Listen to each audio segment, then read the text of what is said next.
Bonjour à tous, j'espère que vous allez bien et que vos finances vont très bien. On se retrouve dans une nouvelle vidéo. Aujourd'hui, j'aimerais qu'on réponde à la question, est-ce que c'est possible d'investir avec un petit budget et jusqu'à où on peut aller? En tout cas, j'ai repéré quelques tweets qui me paraissent intéressants de repasser en revue. On a quelques statistiques que j'ai aussi récupérées de l'INSEE pour pouvoir un peu argumenter cette déclaration. Mais tout d'abord, un petit rappel pour ceux qui ne me connaissent pas, je suis investisseur depuis presque 2 ans maintenant. Je documente sur cette chaîne mon parcours d'investisseur en toute transparence, mes erreurs, mes réussites bien sûr. On a quelques portefeuilles qui sont bien passés, on en a d'autres. Si on revient sur notamment Interactive Broker, on voit que j'ai eu des contre-performances sur certaines actions d'entreprise que j'ai pris personnellement, mais bon, c'est pas le sujet de la vidéo. Tout d'abord, on a sur Morning.co, sur X, qui déclare plusieurs chiffres sur l'épargne des Français. Donc j'aimerais qu'on les repasse en revue une à une avec ChatGPT pour voir un peu ce qu'il en est réellement. Donc sur le tweet, on a 8 Français sur 10 ont un livret A. Ça ne me choquerait pas. 72% des Français n'ont jamais acheté une action. Ça aussi, ça ne me choquerait pas. 9 Français sur 10 épargnent pour plus tard. Un Français sur 4 n'a pas 1000 euros de côté. La majorité pense qu'investir est risqué.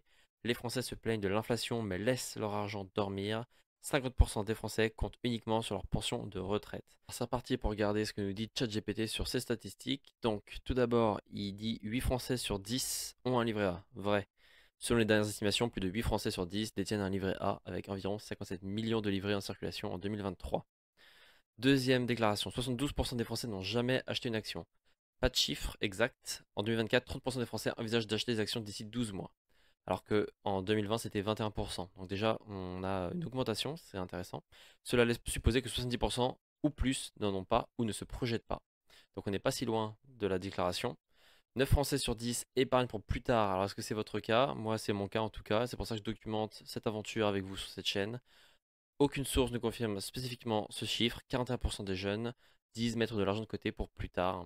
Donc ça, je pense que c'est notamment dû au contexte aussi économique et politique français, avec les retraites, avec le moins en moins de cotisants et le plus en plus de retraités. Environ 86% mettent de l'argent au moins une fois par an. Donc le chiffre de 9 sur 10, sur 80% n'est pas documenté.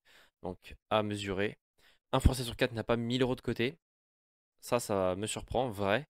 Dans un certain sens, la médiane des sommes disponibles sur les comptes montre qu'environ 50% des Français ont moins de 1000 euros disponibles immédiats. Vrai, c'est quand même une stat qui fait réfléchir. Là, moi, j'investis tout cet argent, je peux le sortir en quelques clics, en une journée quasiment. Donc en fait, cette statistique, ça veut dire quoi? Ça veut dire qu'on n'a pas une personne sur 4, mais plutôt une personne sur 2 qui n'a pas 1000 euros de disponible immédiatement. Là, ça fait énormément réfléchir. J'espère que ce n'est pas votre cas. J'espère que vos finances vont très bien. Mais pour ceux qui ont moins de 1000 euros, là, il faut voir si c'est pas un problème de dépenses ou un problème de revenus plutôt. Mais ok, très intéressant. La majorité pense qu'investir est risqué. Alors ça, je pense que c'est une grosse majorité. Je le vois aussi quand j'en parle autour de moi avec mes collègues, etc. On a beaucoup de personnes qui pensent que c'est risqué. Et en effet, il y a des aspects risqués. On peut perdre de l'argent en bourse. Après, il existe plein de manières d'investir. Et il en existe, bien sûr, surtout sur les horizons très long terme, pour réduire au maximum les risques de perte d'argent. Donc ça, je ne suis pas surpris. En 2024, 49% pensent que le potentiel de rendement des actions est important, mais cela ne signifie pas qu'ils ne reçoivent pas de risques. Les perceptions risquantes restent fortes. 6. Les Français se plaignent de l'inflation mais laissent leur argent dormir. C'est un jugement mais soutenu qualitativement. L'épargne classique comme le livret A domine alors que l'investissement est repoussé, ce qui correspond à l'idée de rester inactif malgré l'inflation. Cela correspond à un comportement largement observé même si ce n'est pas chiffré. 50% des Français comptent uniquement sur leur pension de retraite. Une donnée voisine existe. 79% des actifs français comptent majoritairement sur le système de retraite pour assurer leur niveau de vie. Cela dépasse nettement les 50%. L'affirmation est donc sous-estimée. Donc là, vous voyez qu'on a quelques informations qui sont exactes, d'autres qui sont sous-estimées et d'autres qui ne sont pas vraiment chiffrées, mais on est quand même proche de ce qui a été déclaré dans ce tweet. Ensuite, on a d'autres déclarations ou de gens qui partagent un peu leurs dépenses et leurs capacité d'épargne, notamment ici ce poste de Alex Finance et Minimalisme. On a des dépenses qui sont inférieures à ses entrées, donc là en effet il lui reste quasiment 400 euros d'épargne pour les placer quelque part. Donc voilà, il pose la question, qu'est-ce que je dois faire, PEA ou crypto? Donc là ça va dépendre forcément de chaque personne. Mais voilà, on a des gens qui se posent la question et là c'est intéressant de se demander est-ce que avec typiquement cette capacité d'épargne, donc de 400 euros par mois j'imagine pour lui, est-ce que c'est possible en tout cas de faire fructifier son argent avec de telles capacités d'épargne. En tout cas, ce qui est sûr, c'est que d'après l'évolution du revenu disponible brut et du pouvoir d'achat, on voit que, en tout cas depuis 1960, on est sur une tendance négative. Donc c'est-à-dire que les hausses de salaire sont très minimes, sont de moins en moins importantes. Et donc bah, forcément, ça va être de plus en plus difficile pour les personnes qui sont employées de pouvoir augmenter leur capacité d'épargne. Ensuite, on a d'autres chiffres qui donnent la moyenne des Français dans différents secteurs des salaires. Et là, on a notamment en moyenne en 2023 une moyenne de 2730 euros par mois d'épargne. Alors c'est supérieur chez les cadres, c'est un peu moins forcément pour les professions intermédiaires, employés, ouvriers, etc. Mais voilà, si on fait la moyenne, on est à 2730. En tout cas, si on regarde l'évolution des salaires depuis 2020, on note que dans tous les secteurs, on est sur une baisse moyenne des salaires moyens de chaque secteur. Donc pour les cadres, pour les professions intermédiaires, pour les employés, pour les ouvriers, pour l'ensemble de ces secteurs, on est sur une baisse. Et donc la capacité d'épargne va forcément en être impactée. Et là, j'aimerais qu'on compare un peu cette évolution d'épargne des Français avec les autres pays voisins, mais aussi les États-Unis. En France, on voit qu'on est la courbe bleue ici, donc on a une hausse quand même modérée de cette évolution du pouvoir d'achat, mais comparé à d'autres pays comme l'Allemagne ou les États-Unis, on voit qu'on a énormément d'écart, et donc ça veut dire que même si vous avez une petite capacité d'épargne, ce qui va être compliqué en fait, c'est de la faire grandir. Donc soit vous dépensez moins, soit vous allez développer de nouvelles connaissances, compétences ou expériences pour essayer d'avoir plus d'argent à épargner. Je vous ai ressorti le calculateur d'intérêt composé pour voir, essayer de faire un peu des simulations dans les cas qu'on vient d'évoquer.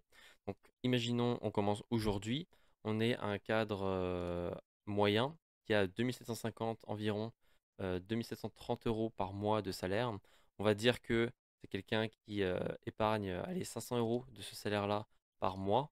Et donc, on voit que si aujourd'hui, pendant 20 ans, il épargne 500 euros avec alors, on va essayer d'être dans des taux d'intérêt très très très raisonnables. On est à 5%.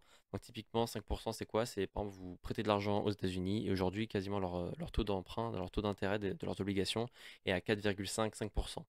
Donc si vous investissez dans ça, vous avez environ 20 ans après 200 000 euros. Et là, forcément, ce qu'on va chercher, c'est plutôt des rendements plus intéressants avec notamment des paniers qui diversifient vos investissements dans différentes entreprises, dans différents secteurs, etc. Dans le monde entier, on a une moyenne de 7% pour le MSCI World, pour ceux qui connaissent, par an. Donc là, on pourrait espérer pour cette personne d'avoir 245 000 euros. Mais forcément, plus sa capacité d'épargne mensuelle va augmenter et plus ce chiffre va augmenter. Alors, il y a plusieurs solutions. Soit vous arrivez à augmenter votre capacité mensuelle d'épargne, soit vous arrivez à faire des meilleurs rendements parce que vous vous intéressez à la finance et vous essayez de trouver les meilleurs rendements possibles. Mais globalement, le plus simple, ça reste quand même d'augmenter sa capacité d'épargne. Et donc, si vous êtes qu'à 500, voire moins aujourd'hui, si vous êtes à 200, vous voyez que ce n'est pas la priorité, l'investissement. C'est surtout trouver, développer des compétences pour pouvoir faire augmenter cette capacité d'épargne pour qu'elle soit la plus importante possible pour vous permettre, à un horizon de 20 ans, d'avoir un certain capital qui vous permettra à un moment de convertir vos investissements pour avoir notamment des rendements ou des revenus complémentaires. Voilà, c'est tout pour cette vidéo. J'espère que vous avez appris des choses. En tout cas, pour ceux qui n'ont pas encore commencé à investir, il y a des liens de parrainage dans la description. Et pour ceux qui veulent me parler, c'est directement dans mon canal Telegram. Il y a le lien dans la description aussi. Et puis, prenez soin de vous, prenez soin de vos finances et on se dit à très bientôt.